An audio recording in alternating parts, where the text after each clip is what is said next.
It's the stain on our nation. As of May this year, a woman has been killed every 4 days at the hands of men. For decades, women have been calling for an end to gendered violence. Now, in a special 9 News series, we shine a light on their pleas. Over 4 parts, we hear from the women who've suffered, expose how hard it can be to get help, and ask how our leaders and the wider community can do more. We begin with the stories of those who've lost loved ones, who can't fathom that while years have passed, women are still being killed. A national emergency with a shameful and growing toll. Samantha Murphy went out for a regular jog and never returned. Police allege Billings murdered Molly. A court heard today he was on bail. Yet another woman was killed this weekend. Families now sharing in the enduring and painful loss Natasha Bailey bears every day. I know down to her last breath she really fought hard to try and still be here with us. It was just that he was just too powerful in the end. Her mother, Graziella Dalliere, was stabbed to death 50 times inside her Encounter Bay home by a man who spent years torturing, harassing and abusing her. He needed him to be put away and put away for a long time, not just 2 weeks and then let out on bail. Restraining orders weren't enough to stop him, and eventually he took Graziella's life and his own. Detectives came up to me and told me there was 2 bodies in the house.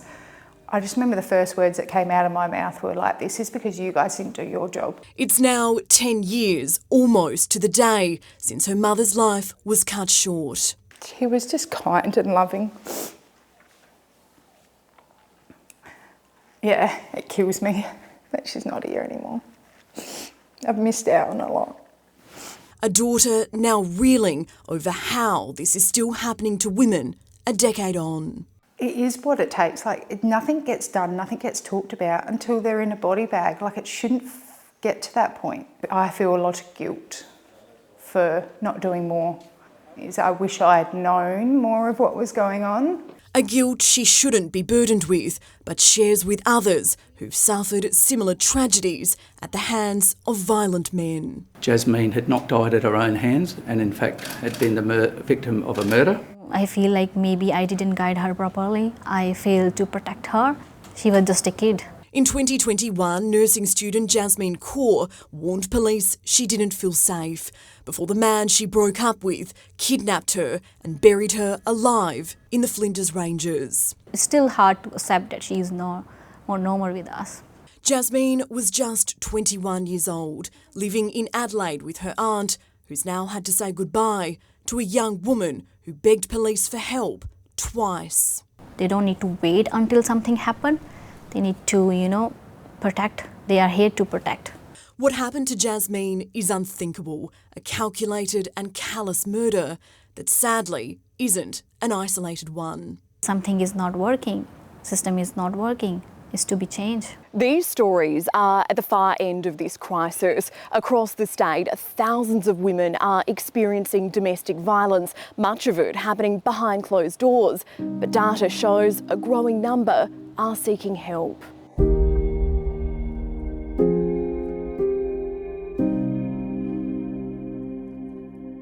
Emma Olivia spent years living in constant fear of her violent abuser. My ex-partner strangled me 3 times to the point that I blacked out and thinking, this is how I'm going to die. She was rushed to hospital and after a few hours was told she could leave. I was discharged without any questions, not are you okay, are you safe, how are you getting home, do you need anything, can we call you a taxi? And I was just given a pamphlet and said there's no social workers because it's a weekend, call 1-800-RESPECT. I didn't have a phone because my ex-partner smashed my phone so I couldn't call for help. When people hear Emma's story from back in 2021, she says they often ask one question. We tend to blame the victim a lot. Why didn't she leave? Why did she stay? That needs to stop. There are so many reasons women don't leave. For women who do make the often dangerous decision to escape, a refuge like this can become their safe haven. Those staying in any crisis accommodation can't be identified. We spoke to one woman who is currently in hiding after fleeing her abusive partner of 7 years. Tried to get help again and again, and you're just feel like you're trapped, pretty much. This room is empty, so we can show you what it's like. But in reality, it's never vacant. We are always full. We never ever have a vacancy. If somebody moves out today, somebody else will be moving in tomorrow. Across Adelaide, there are around 60 beds in crisis accommodation, but those on the front line say they could easily fill double that every night. Those who were turned away are offered hotel vouchers, but it's a short-term solution for those escaping violence. Other times, they're handed tents or forced onto the streets, a cycle that often sends women back to their abusive partner. Deeply, deeply concerned about the state of service provision in South Australia and the capacity for us to respond to the depth of need that's there. And as more and more women look for help, additional support is desperately needed. In February this year alone, close to 2,500 offences against a person were reported to police. Of those, close to half were domestic and family abuse related, and that's climbed 13% in a year. We've seen the average calls each month to the domestic violence crisis line more than double over the last 5 years. At the moment, around 20% of calls to that line are going unanswered. Those on the front line now pleading for more money to support these vital services. South Australia as a state, in terms of funding per capita, is woefully behind every other state at this stage. It's really dire. But it shouldn't deter those in danger from reaching out. This woman is safe now, but says she wouldn't be here without help. Pretty much saved my life. I don't think I would be here today if I didn't have this support. It's really important that they know that there are services that they can contact for help and support. But these organisations can only do so much.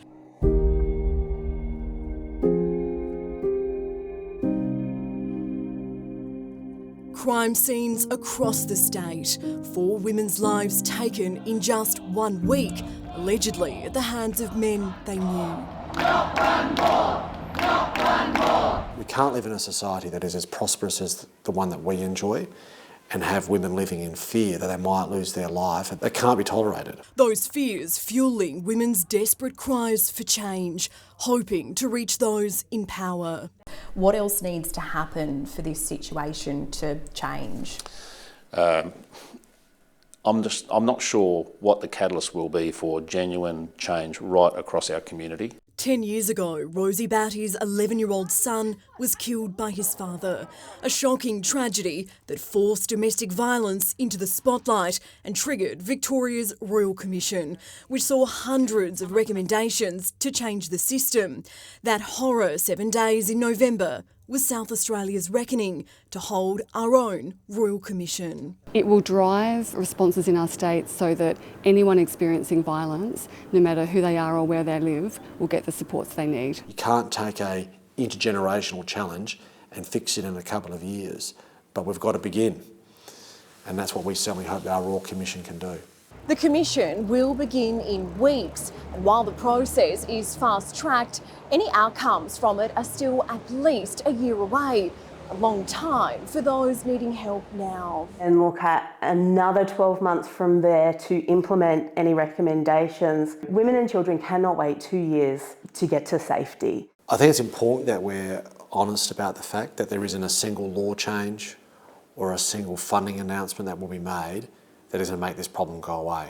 And our governments are acting. In just weeks, we've seen crisis talks close to $1 billion in funding, tougher bail laws here in SA, and new stalking and coercive control measures among some of the changes in the mix. To look at how we can strengthen the protections that come with an intervention order. So it's not just a piece of paper, it actually has some weight in terms of managing the behaviour of offenders. What we need to do is see a holistic response from government, but also society that's going to see a change that makes a difference into the long term. To make that change, the focus on how this violence is handled is now shifting from crisis to stepping in before women's lives are at risk. There's a strong need for perpetrator intervention. We need to be identifying people who are at risk of committing family violence offences and engage as early as possible with those people. Our leaders promising the issue will stay a priority, but the path to ending this emergency remains unclear. So you are confident we can turn the tide on this? I think we've got no choice but to. A long fight, but those on the front line refusing to give up. People are tired, but we absolutely have to have hope. We can make a difference on this issue, and we need to keep our focus on the things that we can do to make change. A conversation that needs to include all of us.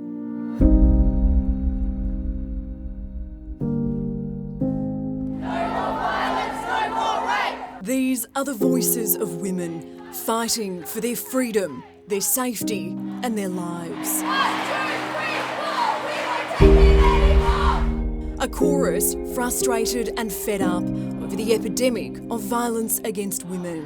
Enough is enough! Enough is enough! 10 years, like all the marches that we did, all the visits to Parliament House, all the discussions we did, I just feel so deflated that I don't even know if anyone's even listening. What we're seeing across Australia now is an outpouring of anger at the tip of the iceberg. The tip of a generational and deeply embedded issue in our society that's long been called out by women, but in order for it to shift, it needs everyone involved. This is a problem that begins and ends with men. Most of the time it is a male perpetrator, and that's not being a man-hater or a feminist or anything like that. That is what is happening. That is the statistics. That's the reality. What causes so many men to be violent is complex and at times can be intergenerational. That there are men that have been brought up in domestic violence homes and don't know any different. But alongside tougher laws and crisis support for women, there's also now a focus on supporting men. If you see yourself in any of the conversation, now is the time to be getting help. Now is the time to be picking up the phone. As well as questioning long-held attitudes and beliefs which foster disrespect and gender inequality. What you usually come across is women calling out those sexist jokes. You'll come across women calling out those sexist behaviours and the inappropriate behaviour that happens. But where are the men? Aman is one man who's using his own tragic past to turn the tide, dedicating himself to stopping domestic violence. In the 14 years since his mother was stabbed to death by his father in front of hundreds of people at the Adelaide Convention Centre. So one of the things that I find working is storytelling. When I share my story, I feel that I'm putting someone else in my shoes and they are actually walking in my shoes. Aman working tirelessly to stop domestic violence happening to other families, going into prisons to speak to offenders with the hopes that sharing his story can illuminate a problem that's often difficult to talk about and kept hidden behind closed doors.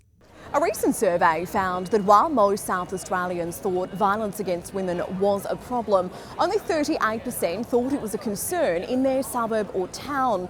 It's hoped by exposing just how prevalent this issue is, our communities can have better awareness to spot the signs, call out the behaviour and offer help to begin a cultural shift. It will take time, but it starts with action. It affects everybody. Whether you're a millionaire or you are struggling to survive, it affects everybody, and we all need to stand up now. It's enough is enough. Everyone have a right to live a life free from fear and abuse. So our next generation isn't left without their sisters, daughters and mothers. I'll teach my daughter what to stand for and what not to stand for. And I'll just try and help her guide through whatever world she's going to be growing up in, and I hope it's going to be a nicer one than my mum had to live in. Kelly Hughes, 9 News. And if you or anyone you know is a victim of domestic violence, there is help out there. Call 1-800-RESPECT. That's 1-800-737-732.